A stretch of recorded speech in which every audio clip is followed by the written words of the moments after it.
Hey friends, welcome back to my channel. In today's video, I have 8 all new Dollar Tree DIYs to share with you that are all inspired by spring and Easter. These ones are just really inspired by those beautiful pastel colors and just like the cheeriness that spring really brings. So I cannot wait to share them with you. But before we get started, if you are new here, please do consider subscribing down below. For this first DIY, I'm going to be starting off with these 2 wooden bunny signs from the Dollar Tree. So I'm just going to be cutting off that twine up top. We're not going to need it, and I want to fill in those holes. So to do that, I'm just going to be using some of this lightweight spackling from the Dollar Tree. So I just take a bit of a glob of it, fill it into the hole, let it dry completely, and then I just take a sanding block and just sand it smooth. So now I have to paint my bunnies here. So I'm going to be using spray paint. It's super quick and easy. You can definitely just paint them by hand with some white chalk paint or white acrylic paint. So here they are, all painted, and now we are going to assemble these into a 3D bunny. So to do that, I'm going to be using some of these tumbling tower blocks from the Dollar Tree. These are so great to have on hand for crafting. They come in really handy. So I'm going to be using 4 of them, and what I did here was just hot glue 2 of them together, and then I repeated that same process for the other 2, and now I'm just going to hot glue it into the center of the first bunny. And now it kind of has a little raised support area to hold up our second rabbit. So now I'm just going to put a little bit more hot glue and then just sandwich my second one on top. So this will kind of give it that 3D effect and allow it to stand up all on its own. Before the hot glue sets though, you do want to stand it up and make sure that all the feet are level before it sets completely. So now we have the base and we get to decorate, which is of course the most fun part. So I'm going to start off with this burlap ribbon that I found in the floral department at the Dollar Tree. So I just cut a nice long piece and I'm just going to tie a big bow around the neck. I think it looks really sweet, and honestly, if you wanted to stop here, I think it looks really great, but I wanted to just make it super spring inspired, so I am going to be adding some faux florals. So I picked up these 2, and you don't even have to cut them. You can just kind of carefully pull the head right off of the stem. And now to attach them around the collar, I'm just going to be adding a little bit of hot glue. I decided to just add 3 to the front, so 2 purple and 1 pink, but you can definitely keep this design going all the way around the collar and finish off the back side as well. Now the last thing I wanted to do was just kind of paint some of the elements on the bunny. So I'm going to just paint the tail with this white chalk paint. So the bunny is of course already white, but this is a slightly different shade. So it does help the tail kind of just pop a little bit more, but I think it would be really sweet if you wanted to paint this light pink as well. And I actually am going to be painting the inside of the ears with a light pink, and I just mixed a little bit of this pink color here with some white chalk paint to achieve this color. The inside portion of the ears is actually raised, so it makes painting it super easy. And here is a look on how it turned out. This bunny is definitely ready for spring, and I just love how large this Dollar Tree DIY is. It's a very substantial decoration. For this next DIY, you're going to need some yarn from the Dollar Tree, and this is hands down my favorite yarn that Dollar Tree sells. It is just such nice quality and really beautiful. So I picked it up in these 3 pastel colors here, and this next DIY is actually inspired by an amazing subscriber. I just wanted to give her a shout out, Rae MTC. Thank you so much for all of your support. It honestly does not go unnoticed, and she had recommended that we transform this previous DIY here, you guys might remember this yarn heart DIY, into an Easter version. So that is what we are doing today. I'm going to be using some of these wood ornaments to basically be the base for our yarn. So I'm going to be using 3 of these wood eggs as well as 3 of these wood bunnies. So this DIY is very easy. If you missed the last one, don't miss this one because it's seriously so cute and honestly only takes a couple of minutes to really put together. So all you have to do is just take one of your wood ornaments and your yarn. You want to take your thumb, hold down a piece of it in the center. Now you want to just wrap your yarn around the egg in all different directions. Make sure you wrap it around that start piece just a couple of times to make sure that you hold it into place. But then you kind of want to vary up the way you're wrapping your egg. That way it just kind of looks more interesting and organic when you're all done. So here is the egg once I had all of the wood covered and it was fully wrapped. So now all I have to do is just trim off that extra yarn in the back, and then you'll have a little bit of a tail. And just to secure this, all I did was just pull up a couple of those strands and just tuck that tail underneath. Then I just repeated that same process with my other 2 eggs and made a pink one as well as a blue one. So here they are, all finished and looking really sweet. And now it was time to do the bunny. So I will say that these were a bit trickier than the egg just because of the shape of them is a lot different. And the hardest part were the ears. They were kind of tricky to figure out, but it did end up coming together pretty quickly. And I do think that they turned out really sweet looking in the end. Here is my rabbit once he was fully wrapped up in that yarn. So now to just kind of finish it off, I just repeated that same process. I trimmed off my yarn and then I just tucked that tail under some strands in the back. And here he is all done. And then I just repeated that same process again with my other 2 wood bunnies. I did just want to show you again one more time how I did the ears because those were the trickiest part. So I just went ahead and wrapped them around this way up until I got to the point where the ears were kind of split. And then I just wrapped it around each ear individually. And then you'll see once I had the ears wrapped up basically as high as I could go without the yarn slipping off the top, then I switched to just wrapping it around the body to cover up the top portion of the ears. And here are all 3 of my bunnies once I had them wrapped up with the yarn. And I have to say that this is definitely one of my favorite DIYs that I have done for Easter. These are so much fun. You have to try these if you try anything from this video because they're just so sweet looking. For this next DIY, I'm going to be using these plastic pastel eggs from the Dollar Tree. So once you open them up and you kind of pick them up out of the carton and turn them over, you'll see that there is a hole in the bottom. And this actually gave me an idea. So I figured if we could somehow put a hole in the top, we could use these as beads to kind of make a wood bead garland. So that is exactly what we are going to be doing. The easiest and safest way I found to do it is with a drill and a small drill bit. I'm sure there are definitely other ways, but this was just the one that I used. And if you do this method, I definitely suggest leaving the eggs in that cardboard carton. It kind of just helps to keep your hands away from the drill while you are drilling into the egg. So it did not take much pressure. And then once I did pop through the egg, then I just stopped the drill and just pulled the egg right off of the drill bit. Now all 6 of my eggs have that hole in the top as well as the bottom. So I'm also going to be using some twine for this, and you're also going to be needing some wood beads. So Dollar Tree does have these wood beads for this spring and Easter season. They're really pretty. You can absolutely use these for this DIY depending on how long you want yours to be. You could just use 1 or 2, but I know that these are kind of hard to find. So another option is just to use some plain wood beads.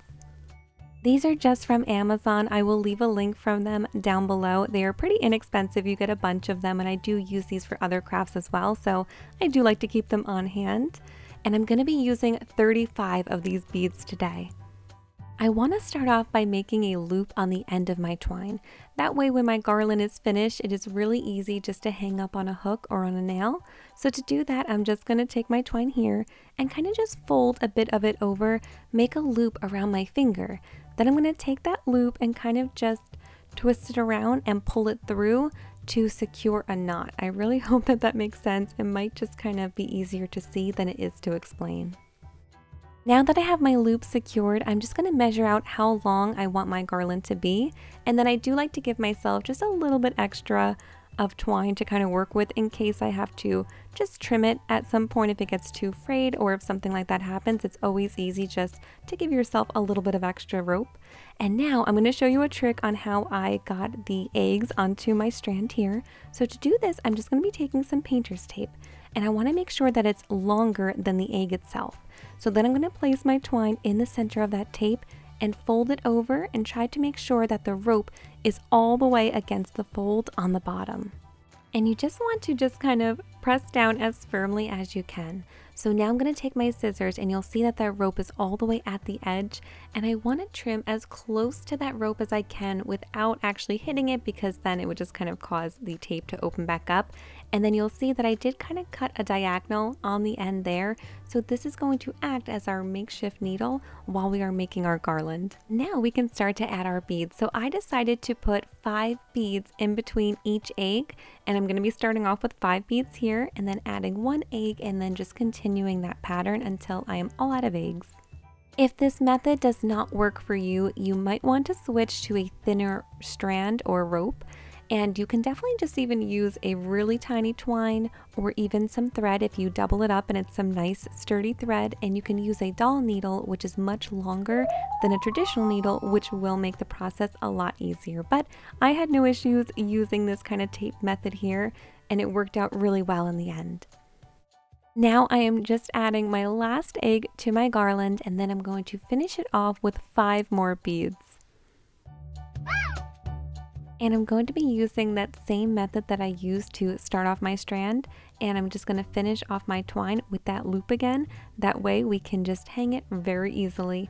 So here is my finished wood bead garland strand, and like I said, I'm going to be using this one to kind of hang up, but if you wanted to just make this into a kind of a tabletop wood bead garland, I think that would be really sweet as well. You can just make it a little bit shorter and add some tassels to the end. Next up, we are going to be transforming these little bunny initials here. So I just went ahead and picked up a J and an M for my husband and I's initials. And this is going to be a super simple DIY. So you can paint these and do a whole bunch of different things to them. But I just wanted to take a really simple idea and just kind of transform them. And these do stand up on their own. Thanks to that little bunny tail, even the J can stand up all on its own. So I wanted to make some simple tabletop decor. So I had some scraps of some just scrapbooking paper here, and I'm going to be using those to kind of transform the front of my letters. So it's really simple. All you have to do is just trace around your letter here onto the paper. You can even just use some tissue paper as well, or print out an image onto your computer paper and use that if you don't have any scrapbooking paper. And then once you traced out your letter, you can just cut it out. And then to attach it to the wood, I did just use a glue stick. Just make sure you get all of the edges really well. And then once it's coated with that glue stick, you can just take your paper initial and then just press it on top. And again, be sure just to press down all of those edges and just take some extra time and care to make sure that the bunny ears are laying nice and flat. To seal my paper, I'm just going to be using some matte Mod Podge from the Dollar Tree. So all you have to do for this is just place them on top of that paper and just brush over it with a paintbrush or a sponge brush and just make sure you have a nice even coat. Here are my letters once they were all dry, but I did want to point out that if you do get Mod Podge on the side, it is going to cause it to kind of darken up that wood color. So either you can just completely cover the sides or just be really careful when you are sealing in your paper. And here is a closer look on how I styled them. I think that these would be great if you got some more letters and maybe spell out the word spring or hop. That would be so cute. Next up, we are going to be completely changing the look of this craft bunny from the Dollar Tree. So when I saw this, I knew I wanted to do something with it. He's a really cute bunny and a really good size. So I have a piece of parchment paper here that I'm going to be working on just to keep everything nice and neat. And we are actually going to be painting him with some baking soda paint. So it's going to give us a really interesting texture, and it's going to make the styrofoam super easy to paint. So I have a disposable cup here. This is just kind of to help the cleanup process, and I wanted mine to kind of look like cement, so I'm using a gray base paint, and then all you have to do is just scoop some baking soda into the cup and mix it into the paint. And then I decided just to add a little bit of white acrylic paint just to kind of lighten it up a little bit and really give me that cement color. So after you mix in the baking soda into the paint, it's going to give it a really gritty consistency, almost like toothpaste, and it makes it really easy to paint onto the styrofoam. It just sticks really well. So I'm just taking a big paintbrush here and just giving the bunny one even coat. So after it dried, I decided to take some more paint and just kind of fill in certain sections. I didn't do a whole second coat. I wanted to kind of build up certain areas just to give it kind of more dimension and texture and make it look like it's actually cement.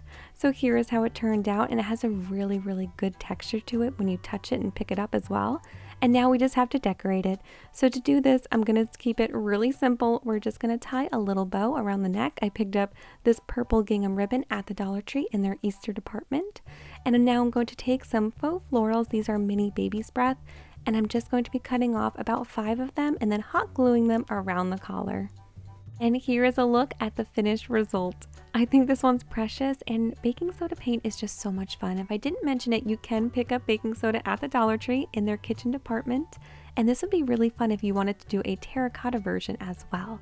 So next up, we are going to be making a Rae Dunn inspired candle. So first I picked up this glass container in the candle department at the Dollar Tree, as well as one of their glass candles.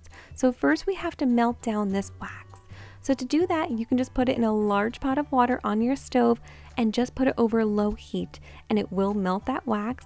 Be careful, the glass does get pretty hot. So now we are just going to be transferring it into our new container. There is a wick in that melted wax, and you can definitely just take that out with a popsicle stick and reuse that wick. I had a whole bag of wicks on hand already, so I'm just going to go ahead and use one of those, but you can definitely recycle the one that it came with. So now all we have to do is just carefully pour that wax into the candle. Then you just want to use some popsicle sticks or really anything to basically just keep that wick kind of in the center while that wax is hardening back up. So this is how far I got with that one candle, and it's pretty good, but I had some leftover wax from a previous candle, so I did go ahead and melt that down and then add it on top. Now I just have to trim down that wick, so you can just cut it with a pair of scissors, and you just want to make sure you have about a ½ inch or so of your wick up top. So now for the Rae Dunn portion, we are going to be creating a decal for our candle. So if you have a cutting machine, you can absolutely use a cutting machine, but I do not. So I created this free printable on my blog. I'm going to leave a link to it in the description box of this video, and I'm going to be using this Waterslide decal paper just to make an easy transfer. So it's pretty simple. You just have to print it out on an inkjet printer and then seal the image in place with some clear spray paint. You do want to do 3 coats of spray paint and let it dry in between each coat. So here's my paper after it was fully prepped. I spray painted it with my clear spray paint, let it dry completely, and then you just want to trim it. So now to turn it into a decal, you just have to submerge it in some lukewarm tap water for about 30 seconds. While it's waiting in the water, I'm just going to take a paper towel, and you want to wet the surface that you're going to be applying your decal to. So I'm just going to dip it in some water and make sure that I wet the glass where I want my image to be. So after about 30 seconds or so, you can take out your decal from the water, and you want to keep that paper backing on it until you bring it over to the surface you want to transfer it to. It just makes it a lot easier. And now I'm just drying off any extra water with a dry paper towel. And here is how it turned out. I love this one. It definitely has that Rae Dunn inspired look to it, but it's definitely a lot more affordable. For this next DIY, I'm going to be using these 2 rustic photo frames that I picked up at the Dollar Tree, but really any kind of photo frame will work for this one. And I'm also going to be using this Crafter Square cork board, as well as some more of those wood ornaments. The first thing I'm going to do is just cut that cork board right in half. So if you do happen to pick up these picture frames, this cork board will split in half perfectly and fit into this frame. So once you have it cut in half, you can just place it over the glass and then reframe everything back into that photo frame and just close down the tabs. And I just repeated that same process for my second one. And now for my bunny and my little chick here, I'm just going to be using some craft paper and just tracing out my image and then cutting it out. Then I repeated that same process for my bunny, and now to attach the paper to the wood cutout, I'm just going to be using some glue from a glue stick, and it does adhere pretty well with the glue stick. Just make sure you get all of those edges. And now to seal everything in place, I'm going to be coating it with some matte Mod Podge. After you do an even coat, you just want to make sure to let them dry completely. And now I'm just going to hot glue one of them into the center of each of my photo frames. And here is how they turned out. I love these. I think they do have that really rustic feel to them, but I just think they're so cute. And you can definitely switch out the images in the center to really customize it. This last DIY is going to be really simple, and you guys might already know what I'm going to do with this sign. So this was just this really cute bunny sign that I picked up at the Dollar Tree, but I wanted to just transform it into a tabletop decor. So to do this, I'm just going to remove that string up top. And now I just took 6 of those tumbling tower blocks, I hot glued 3 together, and now I'm just going to be hot gluing them to the back of my bunny here to act as supports. That way it can stand up all on its own. Very simple DIY, but it is a really great hack to transform one of their signs into a tabletop decor. And here is a closer look how I styled it. And those are all of the DIYs that I have for you guys today. I really hope that you enjoyed these. I love them. I think that they are just so cheery. I love pastel colors and this time of year, so Anytime I get to do a fun DIY with them just makes me so happy. Be sure to let me know in the comments which one was your favorite. I love to hear your feedback. And thank you so much for watching. If you are not yet subscribed to my channel, you can subscribe by clicking my picture right here so you never miss a new video. And be sure to check out this video for some more crafting fun.